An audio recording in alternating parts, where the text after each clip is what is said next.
엄마, 미안해요. 못 가요.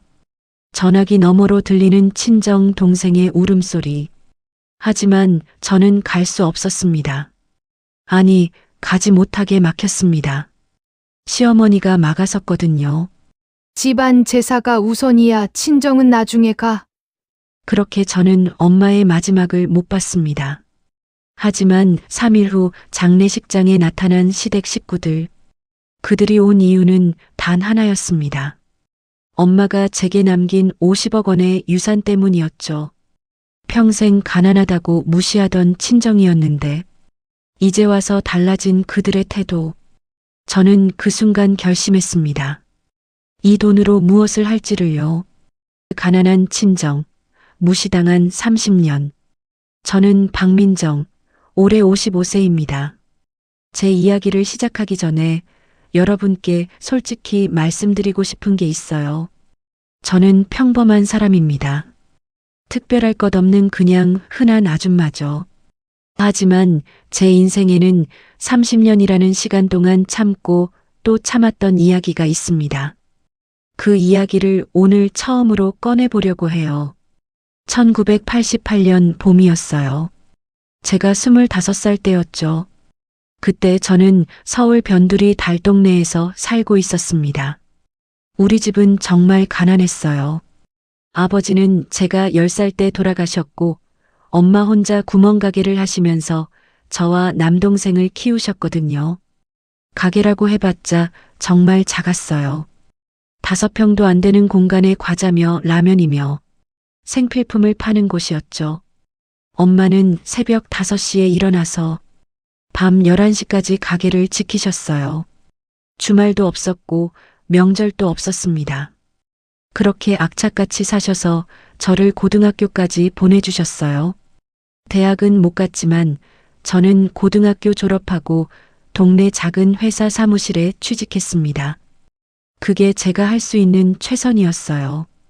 그러다가 소개팅으로 남편을 만났습니다. 김성호. 지금 제 남편이죠. 당시 그는 30살이었고 강남에 있는 중견기업에 다니는 괜찮은 직장인이었어요. 재벌은 아니었지만 그래도 웬만큼 사는 집안이었습니다. 아버지는 회사를 운영하셨고 어머니는 전업주부셨죠. 처음 만났을 때 성호 씨는 정말 다정했어요. 민정 씨 집안이 어떻든 상관없어요. 제가 사랑하는 건 민정 씨니까요. 그 말에 저는 완전히 반했습니다. 6개월 연애 끝에 우리는 결혼하기로 했어요. 하지만 문제는 그때부터 시작됐습니다. 처음 우리 집에 인사 왔을 때의 그 분위기를 저는 평생 잊을 수 없어요. 여기가 친정이에요? 시어머니가 우리 동네에 도착하자마자 하신 첫마디였습니다. 표정부터가 굳어 있었어요. 우리 동네는 경사진 언덕에 낡은 집들이 빼곡히 들어선 달동네였거든요. 골목길은 좁았고 집들은 낡았고 시어머니 눈에는 정말 형편없어 보였을 거예요. 엄마는 그래도 정성껏 준비하셨어요. 며칠 전부터 집안을 청소하시고 음식도 손수 장봐서 만드셨죠. 하지만 시댁 식구들은 음식을 거의 안 드셨어요. 아이고, 저는 배가 안 고파서요. 저는 집에서 먹고 왔어요. 시누이는 음식을 한 입 먹어보더니 젓가락을 내려놓았습니다. 시동생은 아예 처음부터 손도 안 댔고요. 엄마는 그걸 보시면서도 계속 웃으셨어요. 많이 드세요 하시면서요. 하지만 저는 엄마의 떨리는 손을 봤습니다. 찻잔을 드실 때 손이 미세하게 떨리고 계셨어요.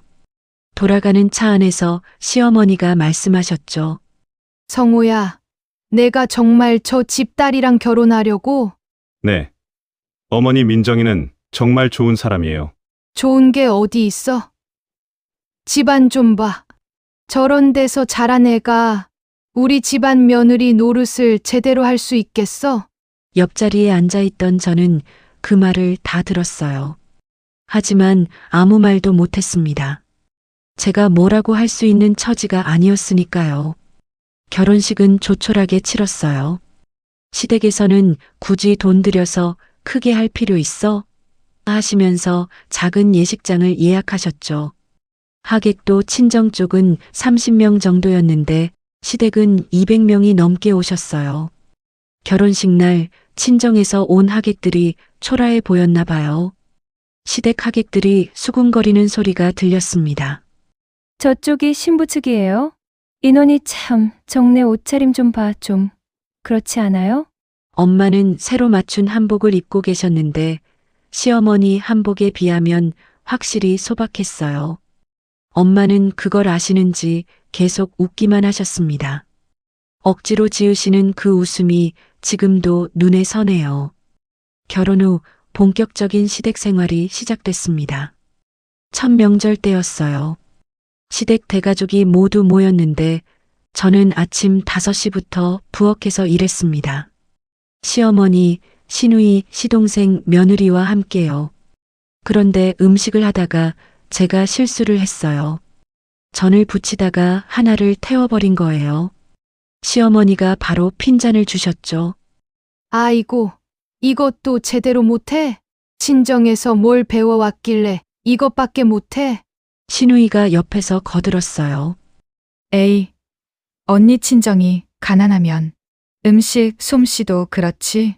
뭐, 집에서 제대로 된 음식을 먹어봐야 만들 수 있는 거지. 그 말에 저는 아무 대꾸도 못했어요. 그냥 고개를 숙이고 다시 전을 부쳤습니다. 명절 음식을 다 차려놓고 제사를 지낼 때였어요. 시댁 어른들이 앉아서 이야기를 나누시는데 자연스럽게 며느리들 친정 이야기가 나왔습니다. 우리 막내 며느리 친정은 부산에서 사업하신대요. 둘째 며느리 친정은 아버님이 대학 교수시잖아요. 그러다가 제 차례가 됐어요. 큰 며느리 친정은 뭐 하시는 집이지? 시어머니가 잠깐 침묵하시더니 말씀하셨어요. 구멍가게 하세요.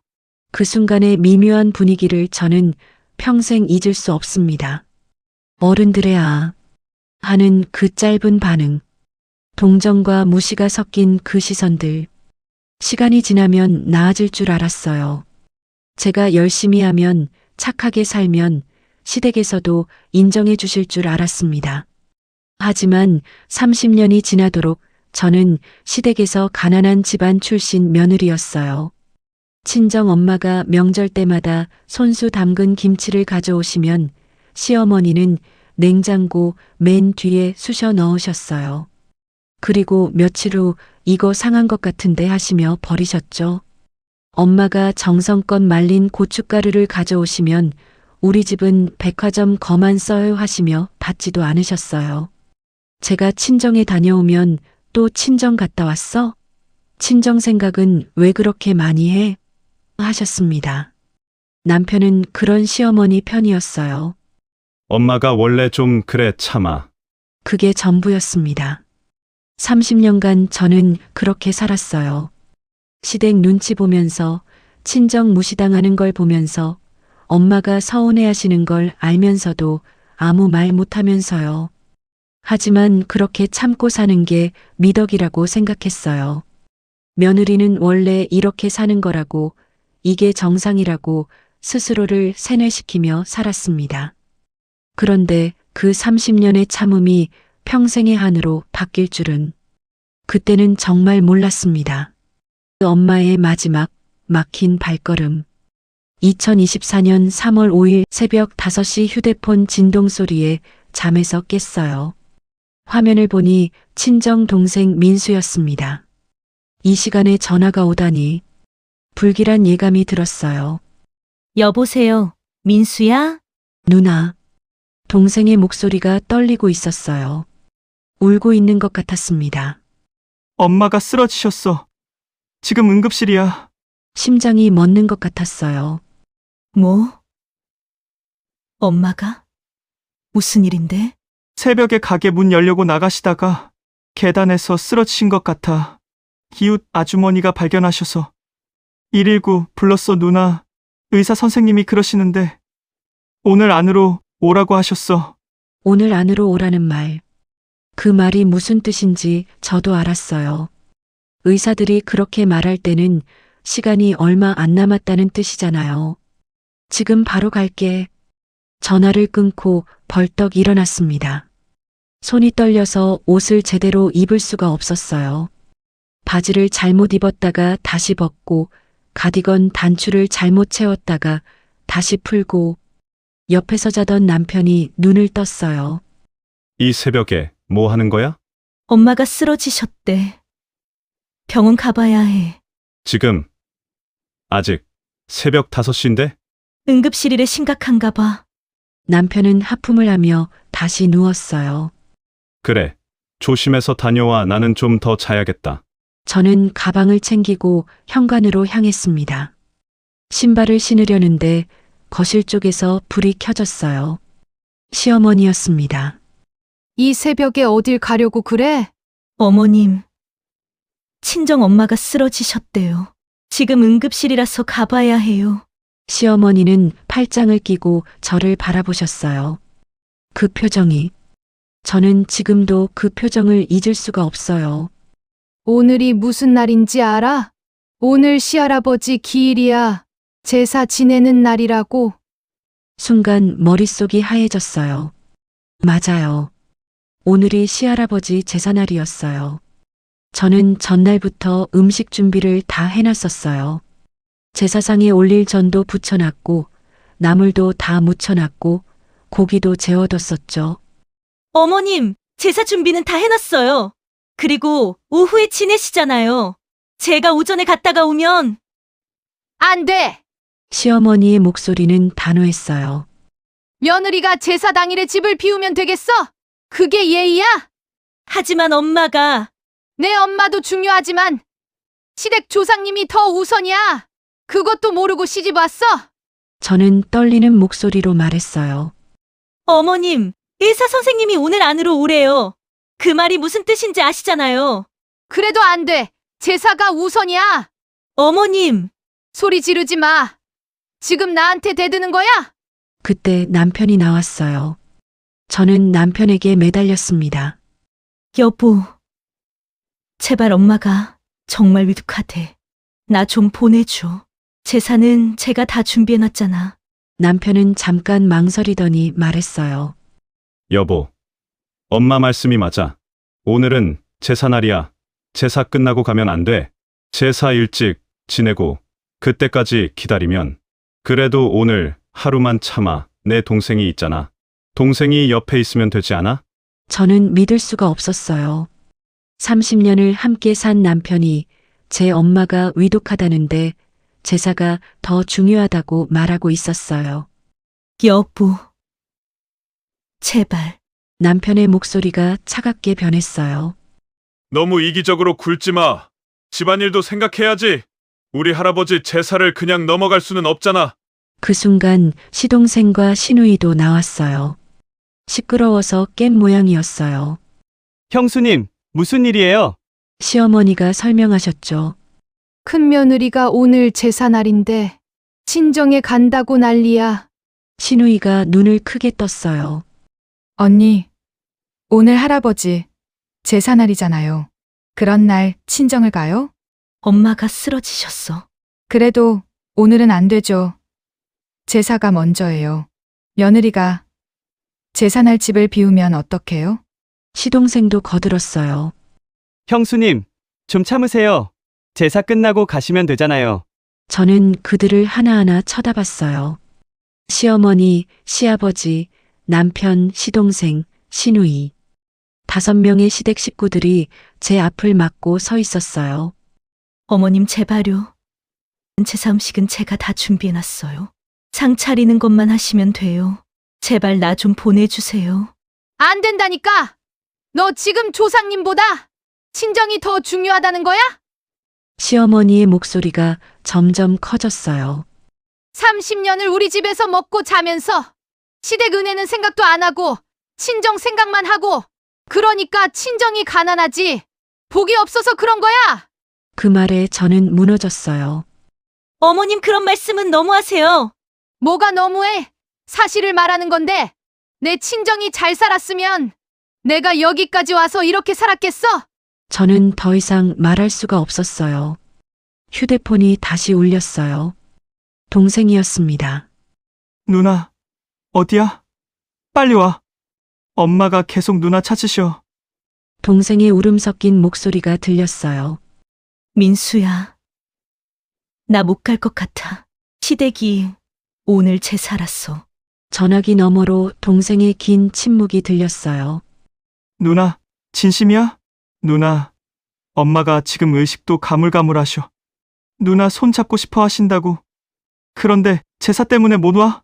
미안해. 정말 미안해. 저는 울면서 전화를 끊었어요. 그리고 방으로 돌아가서 침대에 주저앉았습니다. 남편이 따라 들어왔어요. 미안해. 근데 어쩔 수 없잖아. 조금만 참아. 저는 대답하지 않았어요. 그날 아침 저는 부엌에서 제사 준비를 마저 했어요. 손이 떨려서 칼질을 제대로 할 수가 없었어요. 팔을 썰다가 손을 베었는데도 아픈지도 몰랐어요. 휴대폰은 계속 울렸어요. 동생한테서, 친척들한테서. 누나, 엄마가 누나 이름 계속 부르셔. 어머니가 누나 손 잡고 싶어 하신다. 누나, 제발 와봐, 엄마가. 저는 전화를 받을 수가 없었어요. 받으면 무너질 것 같았거든요. 오전 11시쯤 시댁 친척들이 오기 시작했어요. 큰며느리 어디 갔어? 친정 어머니가 편찮으시대요. 아이고. 그래도 오늘은 제사날인데 참 안 됐네. 겉으로는 동정하는 척하지만 속으로는 친정 엄마보다 시댁 제사가 우선이지 하는 게 느껴졌어요. 오후 1시 제사상을 다 차렸어요. 저는 옷을 갈아입고 거실에 앉아 있었습니다. 휴대폰이 또 울렸어요. 이번에도 동생이었어요. 손이 떨렸지만 전화를 받았어요. 여보세요. 누나. 동생의 목소리가 이상했어요. 엄마가 방금 돌아가셨어. 세상이 멈췄어요. 시계를 봤어요. 오후 1시 10분 제사 시작 50분 전이었어요. 누나, 엄마가 마지막까지 누나 이름 부르셨어. 민정아, 민정아 하시면서. 저는 휴대폰을 떨어뜨렸어요. 그리고 그 자리에서 무너져 내렸습니다. 제 비명소리에 시댁 식구들이 놀라서 뛰어왔어요. 왜 그래? 무슨 일이야? 엄마가.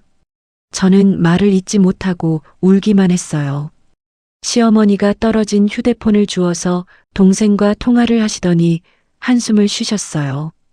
아이고 사돈댁이 돌아가셨구나. 그리고 저를 보며 말씀하셨어요. 그래도 제사는 지내야지. 어른들 다 오셨는데 제사 끝나고 병원 가. 저는 시어머니를 바라봤어요. 제 눈에서는 눈물이 줄줄 흐르고 있었는데 시어머니는 태연하게 제사는 지내야지. 라고 말씀하고 계셨어요. 결국 저는 그날 제사를 지냈습니다. 엄마가 돌아가신 지 1시간도 안 되어서 저는 시댁 제사상 앞에 앉아 절을 했어요. 눈물이 멈추지 않았어요. 제사상의 음식들이 흐릿하게 보였어요. 제사가 끝난 건 오후 4시였어요. 저는 옷도 갈아입지 않고 바로 병원으로 달려갔습니다. 영안실에 도착했을 때 엄마는 하얀 천으로 덮여 계셨어요. 동생이 엄마 옆에 앉아서 울고 있었어요. 저는 엄마께 다가가서 천을 걷었어요. 엄마의 얼굴은 평온해 보였어요. 고생 끝에 편히 쉬시는 것 같았죠. 하지만 엄마의 손은 차가웠어요. 제가 잡고 싶었던 그 손이 이제는 영영 제 손을 잡아주지 못할 거라는 게 믿기지 않았어요. 엄마 미안해요. 못 와서 정말 미안해요. 저는 엄마 손을 잡고 한없이 울었어요. 30년간 참았던 모든 것들이 그날 터져 나왔습니다. 장례식장에 나타난 시댁, 그리고 진실. 엄마의 장례식장은 서울 외곽의 작은 병원 장례식장이었어요. 3층 맨 끝에 있는 가장 작은 빈소였죠. 장례식장 직원이 여기가 제일 저렴합니다 하며 안내해 준 곳이었어요. 방 크기는 10평도 안 됐고 조문객이 조금만 들어와도 비좁았습니다. 하지만 저희한테는 그것도 감사했어요. 엄마가 남기신 돈으로는 그것밖에 할 수 없었거든요. 빈소를 차리고 나서 영정 사진을 봤어요. 5년 전에 찍은 엄마의 사진이었습니다.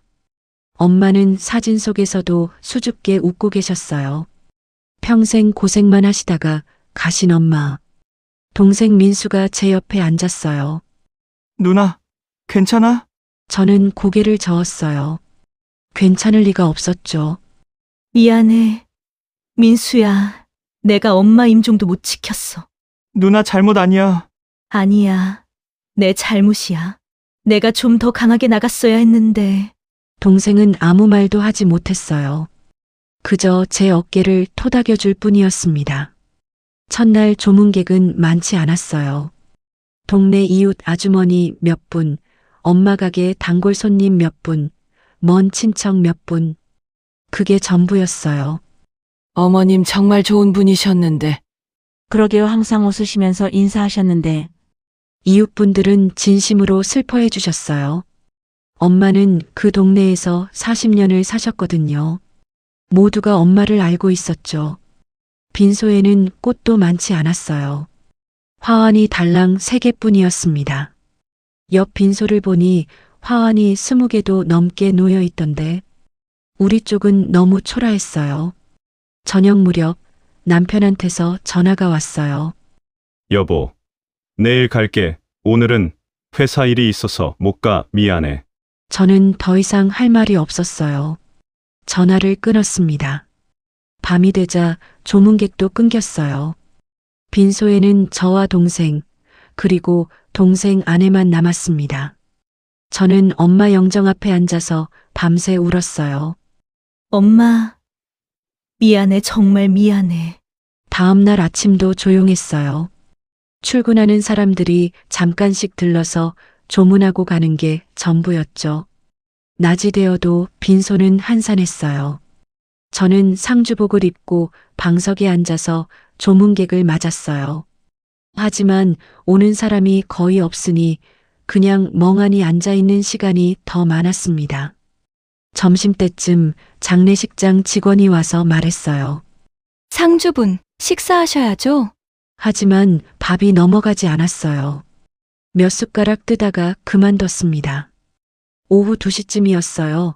장례식장 입구 쪽에서 갑자기 소란스러운 기운이 느껴졌어요. 누군가 여러 명이 오는 소리, 구두 소리가 복도에 울렸습니다. 저는 고개를 들었어요. 그리고 제 눈을 의심했습니다. 시어머니였어요. 그뿐만이 아니었어요. 시아버지, 시동생 부부, 시누이까지. 시댁 식구들이 전부 정장을 차려입고 나타난 거예요. 평소에 친정을 그렇게 무시하던 사람들이, 엄마 임종도 못 가게 막았던 그 사람들이 지금 엄마 빈소 앞에 서 있었어요. 저는 너무 놀라서 일어났습니다. 어머님? 시어머니는 검은색 정장에 검은 핸드백을 들고 계셨어요. 표정은 묘하게 밝았어요. 장례식장에 온 사람 표정이 아니었습니다. 민정아, 어머니 많이 힘들었지? 갑자기 다정한 목소리였어요. 평소에는 절대 듣지 못했던 그런 부드러운 말투였죠. 어머님, 어떻게? 사돈 장례식인데 당연히 와야지. 우리가 좀 늦게 온 거 미안하구나. 시아버지도 옆에서 고개를 끄덕였어요. 그래, 영전에 인사드려야지. 시댁 식구들이 일제히 엄마 영정 앞에 섰어요. 그리고 절을 했습니다. 하지만 뭔가 이상했어요. 그들의 태도가 너무 가벼웠어요. 절을 하면서도 서로 눈빛을 주고받고 뭔가 수군거리고 진심으로 슬퍼하는 것 같지 않았어요. 절을 마친 시어머니가 저를 불렀어요. 민정아, 잠깐 나와봐 할 이야기가 있어. 시어머니는 저를 빈소밖 복도로 데리고 나갔어요. 시아버지와 시동생, 시누이도 따라 나왔습니다. 복도 한쪽 구석에 섰을 때 시어머니가 주변을 둘러보더니 목소리를 낮춰 말했어요. 민정아, 사돈댁이 유산을 많이 남기셨다면서? 순간 머릿속이 하얘졌어요. 어제 변호사한테 연락 왔다며? 유산 관련해서. 저는 당황해서 시어머니를 쳐다봤어요. 변호사, 무슨 소리지예요? 시동생이 끼어들었어요. 형수님, 우리도 들었어요. 친정어머님이 재산을 꽤 남기셨다고. 저는 아무것도 못 들었는데요. 그때 동생 민수가 복도로 나왔어요. 시댁 식구들이 저를 데리고 나가는 걸 보고 뭔가 이상해서 따라온 모양이었어요. 누나, 무슨 일이야? 신우이가 민수를 보며 물었어요. 어머님, 유산 이야기 좀 해주시겠어요? 어제 변호사가 왔다면서요? 민수의 표정이 굳었어요. 그건 누나한테 먼저 말씀드려야 할 사항인데요. 아니, 우리도 가족인데 당연히 알아야죠. 시어머니의 목소리가 점점 강해졌어요. 민수는 잠깐 망설이더니 저를 보며 말했어요. 누나, 어제 변호사님이 왔었어. 엄마가 유언장을 남기셨대. 변호사님이 내일 다시 오신대 정식으로. 유언 내용을 공개하시겠다고. 시어머니가 급하게 물었어요. 그래서 얼마나 되는데? 민수가 입술을 깨물었어요. 말하고 싶지 않은 것 같았지만 시댁 식구들의 압박하는 시선 때문에 어쩔 수 없이 말했습니다. 변호사님 말로는 총 50억 정도 된다고 하셨어요. 시댁 식구들이 일제히 놀라는 소리를 냈어요. 저도 믿을 수가 없었어요. 평생 구멍가게 하시던 엄마가 50억을? 그게 어떻게? 민수가 설명했어요. 3년 전에 우리 동네가 재개발 지역으로 묶였잖아. 엄마 가게 건물이랑 옆에 있던 땅까지 합쳐서 보상금이 35억 나왔대. 그리고 엄마가 평생 모으신 돈이 15억 정도 된다고 하시더라고. 15억을 어떻게 엄마가 50년간 가게 하시면서. 조금씩 모으신 거래. 은행 적금이랑 예금이 여러 개 있었대. 우리한테는 한 번도 말씀 안 하셨어. 저는 그 자리에서 주저앉을 뻔했어요. 엄마가 그렇게 많은 돈을 가지고 계셨다고? 평생 낡은 옷 입으시고 아끼고 아끼며 사셨던 엄마가? 그래서 그 돈이 누구한테 가는 건데? 시어머니가 제일 중요한 질문을 던졌어요. 민수가 저를 보며 말했어요. 누나한테 전부 상속된대. 엄마 유언이 그랬대. 그 순간 시댁 식구들의 표정이 완전히 바뀌었어요. 아까까지 무심했던 얼굴에서 갑자기 웃음이 번졌습니다. 시어머니가 제 손을 잡았어요. 아이고, 민정아. 그동안 우리가 좀 서운하게 했지? 엄마가 원래 좀 무뚝뚝해서. 그래, 사실은 다 내 잘 되라고 그런 거였어. 갑자기 말투가 달라졌어요. 아까의 날카로움은 온데간데 없고 완전히 다정한 시어머니가 되어 있었습니다. 시아버지도 다가왔어요. 사돈댁이 정말 대단하신 분이셨네. 사실 사돈어른이 안 계실 때부터 어머님 혼자 고생하신 거 우리도 다 알고 있었어. 존경스러워. 평소에는 처갓집이 좀 그렇다며 무시하던 분이 갑자기 존경스럽다니요. 시동생이 환하게 웃으며 말했어요. 형수님, 이참에 우리 집안끼리 좀 더 가까워졌으면 좋겠어요. 이제 한 가족이니까 서로 돕고 살아야죠. 신우이는 제 팔을 잡았어요. 언니, 앞으로 우리 자주 만나요. 제가 그동안 좀 무심했던 것 같아요. 반성해요. 저는 그들을 하나하나 쳐다봤어요. 엄마 임종도 못 가게 막았던 사람들, 친정을 평생 무시했던 사람들, 가난하다고 비웃었던 사람들. 그 사람들이 지금 50억이라는 숫자를 듣고 나서 완전히 다른 사람이 되어 있었어요. 시어머니가 조심스럽게 말했어요. 민정아, 그 유산 말인데 우리도 가족이니까 좀 나눴으면 어떨까? 시동생도 지금 사업 자금이 좀 필요하고 신우이 애들 교육비도 만만치 않고. 어머님, 그게 무슨 소리세요? 아니야, 뭐 전부 달라는 게 아니라 조금만 한 5억? 아니 3억만이라도? 시아버지도 거들었어요. 그래, 우리도 민정이 시집 올 때부터 30년간 같이 지냈잖아. 그 은혜를 생각하면 시동생이 웃으며 말했어요.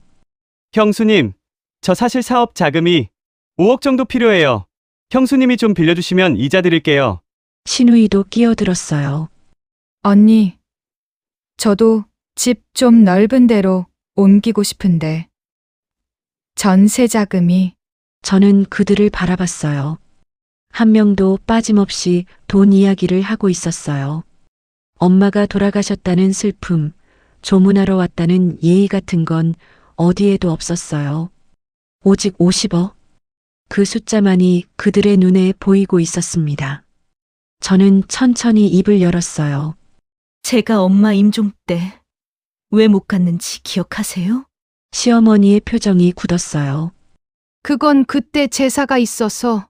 엄마가 제 손 한 번 못 잡고 돌아가셨어요. 그건 어쩔 수 없었어. 30년간 제 친정을 무시하셨잖아요. 복도가 조용해졌어요. 가난하다고, 배운 게 없다고, 볼품 없다고. 엄마가 가져오신 음식은 버리시고, 엄마가 오시면 뒷담화하시고. 시댁 식구들이 아무 말도 하지 못했어요. 그런 분들이 지금 돈 이야기를 하시니 참 어이가 없네요. 시어머니의 얼굴이 붉어졌어요.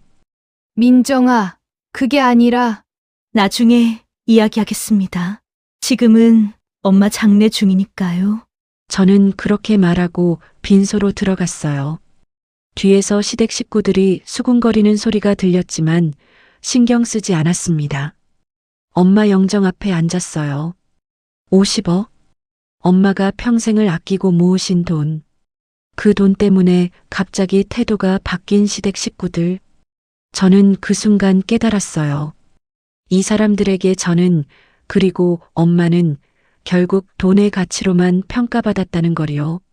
시댁의 굴욕, 며느리의 결심. 엄마 장례식이 끝난 다음 날 변호사 사무실에서 유언장 공개가 있었어요. 시댁 식구들은 하나도 빠짐없이 다 왔습니다. 시어머니, 시아버지, 시동생 부부, 시누이까지. 심지어 평소에는 보기 힘든 먼 친척 시동석까지 나타났어요. 변호사 사무실 회의실은 좁았어요. 10명 정도 앉을 수 있는 테이블이었는데 시댁 식구들이 자리를 다 차지했습니다. 저와 동생은 한쪽 구석에 앉았어요. 변호사가 서류 가방에서 봉투를 꺼냈습니다.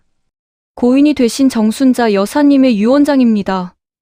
3년 전에 작성하셨고 정식으로 공증받으신 문서입니다. 변호사가 봉투를 개봉했어요. 시댁 식구들은 숨죽이고 지켜봤습니다. 유언 내용을 읽어드리겠습니다.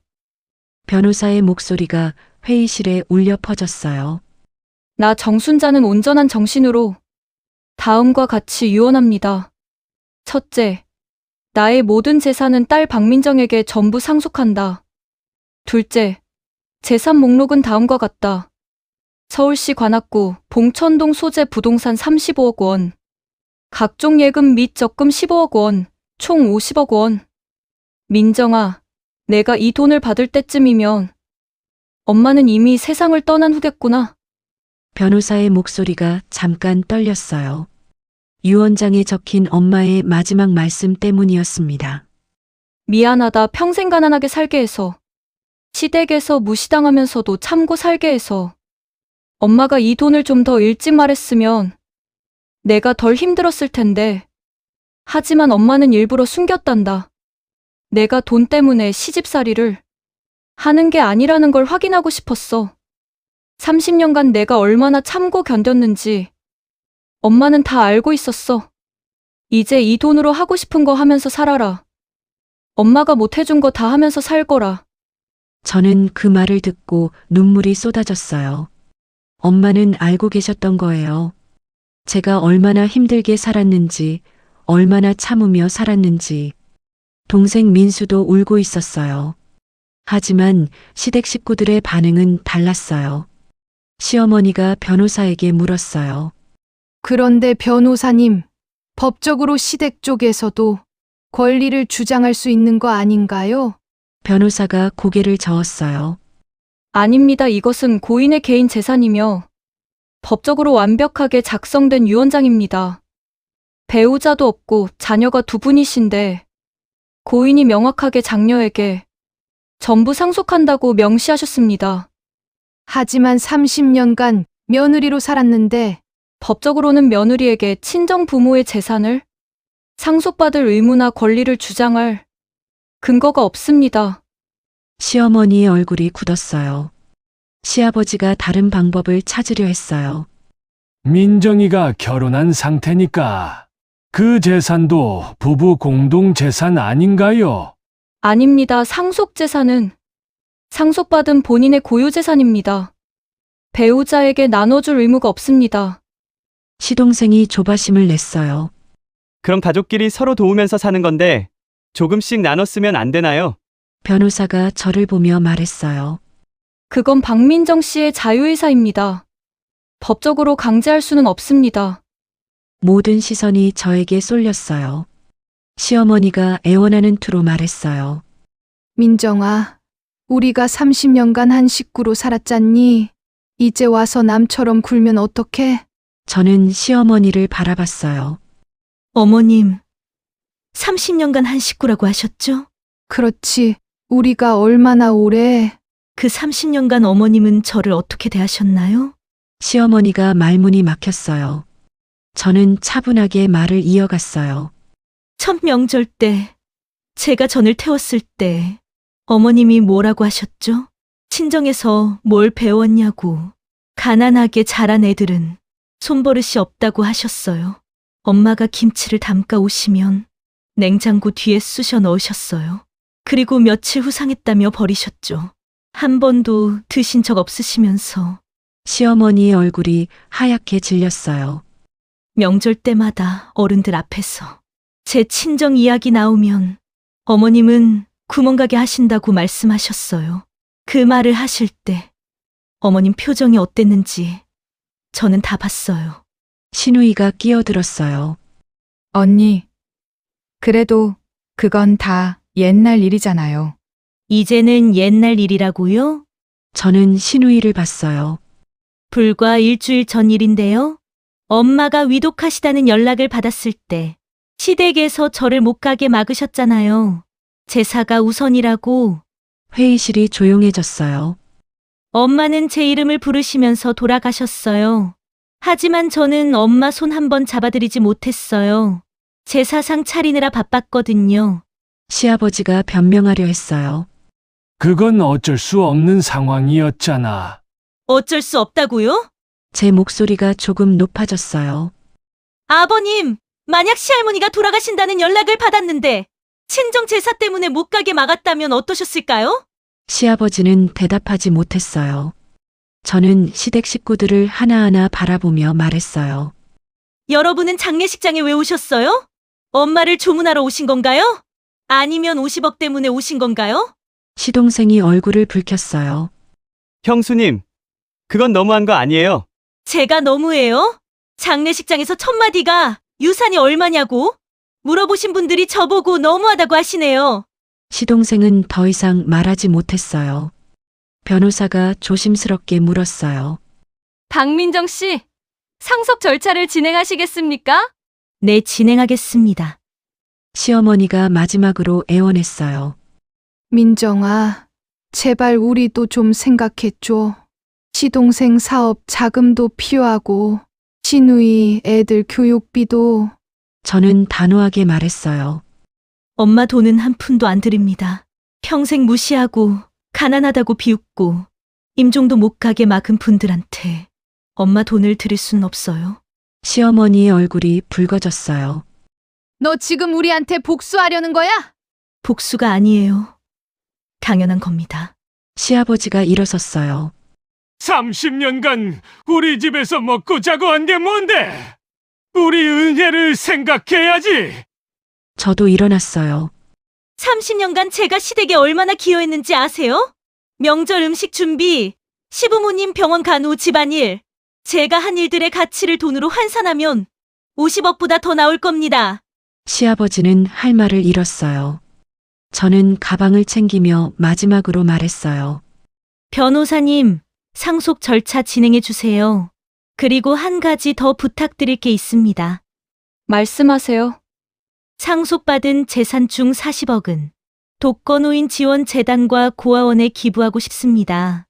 회의실이 술렁였어요. 시어머니가 소리쳤어요. 뭐? 기부 40억을? 내 엄마처럼 가난하고 외로운 분들이 조금이라도 더 따뜻하게 지내셨으면 해서요. 시동생이 벌떡 일어났어요. 형수님, 그건 너무하잖아요. 우리한테 안 주더라도 기부까지 할 필요가 어딨어요. 제 돈을 제가 어떻게 쓰든 제 자유입니다. 신우이도 화를 냈어요. 언니, 진짜 이렇게까지 하실 거예요? 우리 완전히 나무로 만드시는 거예요? 저는 고개를 저었어요. 여러분이 먼저 저를 남으로 대하셨어요. 30년간 계속이요. 변호사가 서류를 정리하며 말했어요. 알겠습니다. 의뢰인의 뜻대로 진행하겠습니다. 시댁 식구들은 어쩔 줄을 몰랐어요. 법적으로 막을 방법이 없었거든요. 시어머니가 마지막으로 협박하듯 말했어요. 좋아, 그렇게 나오는 거야? 그럼 너 우리 집에서 못 살아. 걱정 마세요. 저도 이미 결정했어요. 가방에서 서류 봉투를 꺼냈어요. 이혼 협의서입니다. 시어머니가 그 서류를 보고는 입이 떡 벌어졌어요. 이혼? 내 30년간 참고 살았지만 이제는 더 이상 못 참겠어요. 엄마 임종도 못 보게 한 가족과는 한 집에서 못 살겠습니다. 남편 성우는 그 자리에 없었어요. 회사 일로 못 온다고 했거든요. 하지만 어차피 와도 결과는 마찬가지였을 거예요. 저는 동생 민수와 함께 변호사 사무실을 나왔어요. 뒤에서 시댁 식구들이 뭐라고 소리치는 게 들렸지만 신경 쓰지 않았습니다. 밖에 나오니 햇살이 따뜻했어요. 동생이 물었어요. 누나, 정말 괜찮아? 응, 괜찮아. 40억을 기부하다니 나한테도 좀 주면 안 돼? 동생이 장난스럽게 물었지만 저는 진지하게 대답했어요. 민수야, 나머지 10억 중에서 5억은 내가 가져. 넌 엄마 마지막까지 곁에서 잘 모셨잖아. 당연히 받을 자격이 있어. 동생의 눈에 눈물이 맺혔어요. 누나 고마워. 나야말로 고마워. 내가 엄마 곁에 있어줘서. 우리는 그렇게 걸으며 이야기를 나눴어요.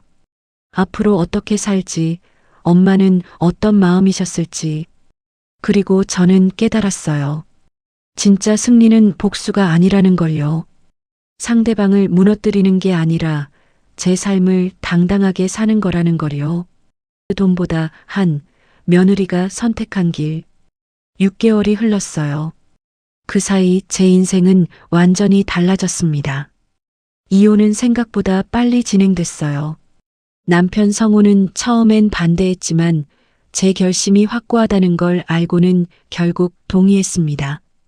재산분할 소송을 하겠다고 협박도 했지만 변호사가 상속 재산은 개인 재산이라 불가능하다고 설명하자 포기했어요.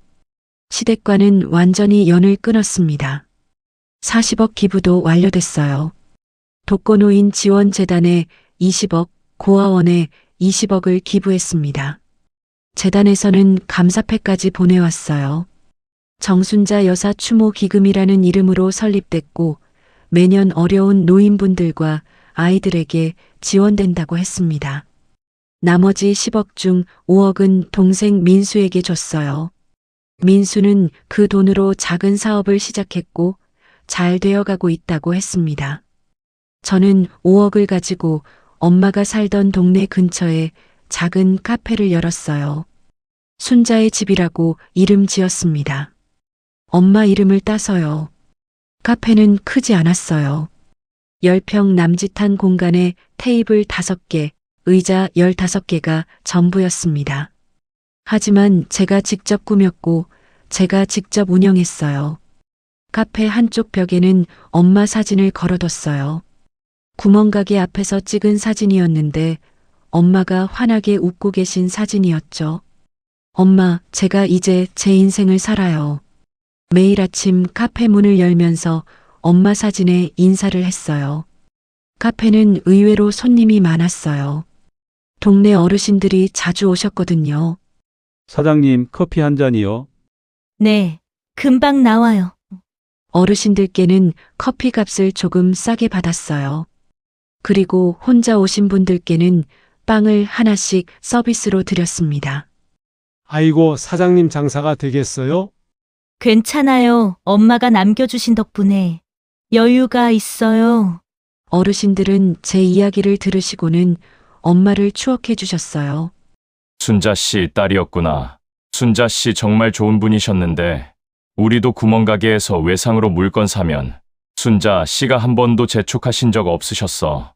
착하게 사신 분이 저렇게 좋은 딸을 뒀네. 그런 이야기를 들을 때마다 엄마가 그리웠어요. 어느 가을날 오후였어요. 카페에 손님이 별로 없는 한적한 시간이었습니다. 저는 카운터에서 설거지를 하고 있었어요. 문 여는 소리가 났어요. 어서 오세요. 고개를 들었을 때 저는 깜짝 놀랐습니다. 시어머니였어요. 6개월 만에 보는 시어머니는 많이 늙어 보였어요. 머리는 하얗게 새셨고 얼굴에는 주름이 더 깊어진 것 같았습니다. 시어머니는 저를 보자마자 멈칫했어요. 그리고 잠깐 망설이더니 조심스럽게 안으로 들어왔습니다. 어서 오세요. 저는 평범하게 인사했어요. 시어머니는 구석 자리에 앉았어요. 가장 눈에 띄지 않는 자리였습니다. 뭐 드릴까요? 아메리카노 한 잔. 저는 커피를 만들어서 테이블에 갖다 드렸어요. 시어머니는 커피를 받아들고는 한참 동안 아무 말도 하지 않으셨어요. 그냥 커피만 바라보고 계셨습니다. 저는 카운터로 돌아가서 일을 계속했어요. 한참의 침묵 후 시어머니가 조용히 말씀하셨어요. 카페 잘 꾸몄구나. 감사합니다. 장사는 잘 되니? 네, 덕분에요. 또 침묵이 흘렀어요. 시어머니가 한 모금 커피를 마시더니 말씀하셨어요. 너 이혼하고 나서 성우가 많이 힘들어했어. 저는 대답하지 않았어요. 술을 많이 마시더라. 자기가 잘못했다고. 엄마 편만 들지 말고 내 편을 들었어야 했다고. 이제 와서 후회해도 늦었어요. 제 목소리는 차가웠어요. 시어머니가 고개를 끄덕였어요. 그래, 늦었지. 또다시 침묵이었어요. 그때 한 어르신이 카페로 들어오셨어요. 단골 손님이셨죠. 사장님, 커피 한 잔. 네, 할머니 금방 나와요. 저는 밝게 웃으며 커피를 만들었어요. 그리고 서비스로 빵 한 개를 갖다 드렸습니다. 아이고, 사장님 참 착하네. 순자 씨 딸이 이렇게 착할 줄 몰랐어. 에이, 엄마보다 못하죠? 할머니가 가신 후 시어머니가 다시 말씀하셨어요. 내가 40억을 기부했다며? 왜 그랬니? 내가 쓰면 되는데. 엄마가 원하셨을 것 같아서요. 시어머니는 커피 잔을 내려놓으셨어요. 나는 평생 돈이 제일 중요한 줄 알았어. 집안 체면, 재산, 명예, 그런 게 전부인 줄 알았지. 그래서 내 친정이 가난하다는 게 그렇게 부끄러웠나 봐. 시어머니의 목소리가 떨렸어요. 근데 내가 40억을 기부하는 걸 보고 충격이었어. 돈보다 중요한 게 있다는 걸 나도 알긴 아는데 평생 그렇게 살지를 못했네. 저는 시어머니를 바라봤어요. 민정아, 미안하다. 30년간 너를 힘들게 한 거, 내 엄마를 무시한 거, 임종도 못 가게 막은 거 다 미안해. 시어머니의 눈에 눈물이 맺혔어요. 이 사람이 우는 걸 저는 처음 봤어요. 30년을 같이 살면서도요. 이제 와서 미안하다고 해도 내가 용서할 리 없다는 거 안다. 그냥 한 번은 말하고 싶었어. 저는 한참을 말없이 있다가 입을 열었어요. 솔직히 아직도 화가 나요. 엄마, 임종 못 본 건 평생 가슴에 한으로 남을 거예요. 시어머니가 고개를 숙였어요. 하지만 미안하다고 말씀해 주셔서 조금은 마음이 풀리네요. 시어머니가 고개를 들어 저를 봤어요. 완전히 용서하는 건 아니에요. 그건 시간이 필요해요 하지만 어머님이 반성하신다는 건 알겠어요. 시어머니는 눈물을 닦으셨어요. 고맙다. 그 말만이라도 들을 수 있어서. 그날 이후로 시어머니는 가끔 카페에 오셨어요. 처음처럼 무거운 대화는 없었어요. 그냥 커피 한 잔 드시고 가시곤 했습니다. 한 번은 시어머니가 케이크를 사오셨어요. 이거 내가 좋아하던 거. 딸기 케이크였어요. 제가 신혼 때 좋아한다고 했던 케이크였는데 시어머니가 기억하고 계셨던 거예요. 맛있게 먹어라. 조금씩, 아주 조금씩이지만 시어머니와의 관계가 풀리기 시작했어요. 완전히 예전으로 돌아갈 수는 없었지만 최소한 원수처럼 지내지는 않게 됐습니다. 어느 날 저녁 카페 문을 닫고 엄마 사진 앞에 앉았어요. 엄마, 저 잘하고 있는 거 맞죠? 사진 속 엄마는 여전히 환하게 웃고 계셨어요. 40억 기부한 거 엄마가 좋아하실 것 같아서 그랬어요. 엄마도 평생 남 부으며 사셨잖아요. 창밖으로 석양이 지고 있었어요. 그리고 어머님을 조금씩 용서하려고 해요. 미워하면서 사는 게 너무 힘들더라고요. 엄마도 원하실 것 같고요. 그때 휴대폰이 울렸어요. 동생 민수였어요. 누나, 나 다음 달에 결혼해. 뭐? 갑자기? 응, 누나한테 먼저 말하고 싶어서 작은 결혼식 올리려고. 눈물이 났어요. 그래 좋겠다. 엄마가 정말 기뻐하시겠다. 누나도 와야 해. 누나가 줄에 서줘. 엄마 다음으로 나한테 중요한 사람이 누나니까. 작은 결혼식이 열렸어요. 하객은 많지 않았지만 모두가 진심으로 축하해주는 따뜻한 자리였습니다. 저는 주례사를 읽으며 말했어요. 사랑하는 민수와 예진 씨, 결혼을 축하합니다. 오늘 이 자리에는 안 계시지만 하늘에서 지켜보고 계실 우리 엄마도 정말 기뻐하실 거예요. 목이 메었어요. 엄마는 평생 우리를 위해 살아오셨어요. 당신 것은 하나도 없이 오직 자식들만 생각하시면서요. 그런 엄마의 사랑을 우리는 평생 잊지 말아야 해요. 하객들도 울고 있었어요. 그리고 엄마가 보여주신 것처럼 돈보다 중요한 건 사람을 대하는 마음이에요. 서로를 존중하고 사랑하고 배려하면서 살아가길 바랍니다. 결혼식이 끝나고 엄마를 산소를 찾았습니다. 엄마, 민수 결혼 잘했죠? 예쁜 신부 만났어요. 바람이 불었어요. 마치 엄마가 대답하시는 것 같았습니다. 저도 이제 괜찮아요. 시댁 때문에 힘들었지만 이제는 제 삶을 살고 있어요. 엄마 덕분이에요. 무덤 앞에 꽃을 놓으며 말했어요. 엄마가 남겨주신 돈 좋은 곳에 잘 쓰고 있어요. 엄마처럼 어려운 분들 돕는 데 쓰고 있고요. 그게 엄마가 원하시던 거 맞죠? 그날 저녁 카페로 돌아와서 일기를 썼어요. 오늘 깨달았다. 진짜 부자는 돈이 많은 사람이 아니라 마음이 따뜻한 사람이다. 엄마는 평생 가난하게 사셨지만 누구보다 부자였다. 주변 사람들을 도우며 자식들을 사랑하며 감사하는 마음으로 사셨으니까. 그리고 나도 이제 알았다. 복수는 순간의 쾌감일 뿐이다. 진짜 승리는 상대를 무너뜨리는 게 아니라 내가 더 나은 사람이 되는 것이다.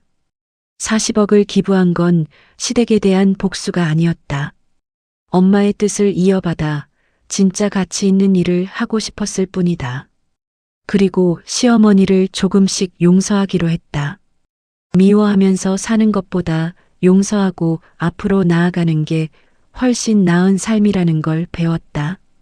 일기를 덮고 창밖을 봤어요. 밤하늘에 별이 반짝이고 있었어요. 엄마, 저 별 보이세요? 저기 제일 밝은 별이 엄마 같아요. 카페 한쪽에 걸린 엄마 사진이 보였어요.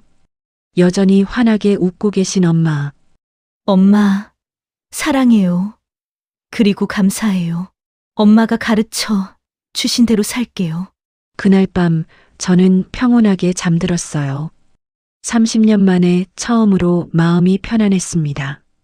돈보다 중요한 건 사람을 대하는 마음이라는 걸, 복수보다 중요한 건 용서라는 걸, 미움보다 중요한 건 사랑이라는 걸, 이 모든 걸 저는 엄마한테서 배웠습니다. 그리고 그 가르침대로 사는 것이 엄마에 대한 제일 큰 효도라는 것도요. 1년 후 정순자 여사 추모 기금으로 도움받은 독거노인 할머니 한 분이 카페에 찾아오셨어요. 사장님이 정순자 씨 딸이라며? 아이고, 고맙네. 그 기금 덕분에 나 같은 늙은이가 따뜻한 겨울을 보냈어서. 할머니는 제 손을 꼭 잡으셨어요. 내 엄마 정말 복 많이 받을 사람이야. 이런 착한 딸을 뒀으니. 그 말을 듣는 순간 제 선택이 옳았다는 걸 확신했어요. 40억을 기부한 건 손해가 아니었어요. 오히려 그보다 더 큰 것을 얻었습니다. 마음의 평화, 떳떳함, 그리고 엄마의 뜻을 이어받았다는 자부심. 그게 바로 진짜 부였습니다. 여러분, 오늘 이야기 어떠셨나요? 돈은 중요합니다. 하지만 돈보다 더 중요한 건 사람을 대하는 마음입니다. 겉모습으로 사람을 판단하고 가난하다고 무시하고 돈 있을 때만 친절한 사람들. 그런 사람들에게 가장 큰 복수는 그들을 무너뜨리는 게 아니라 내가 더 나은 사람이 되는 겁니다. 여러분이라면 어떤 선택을 하셨을까요?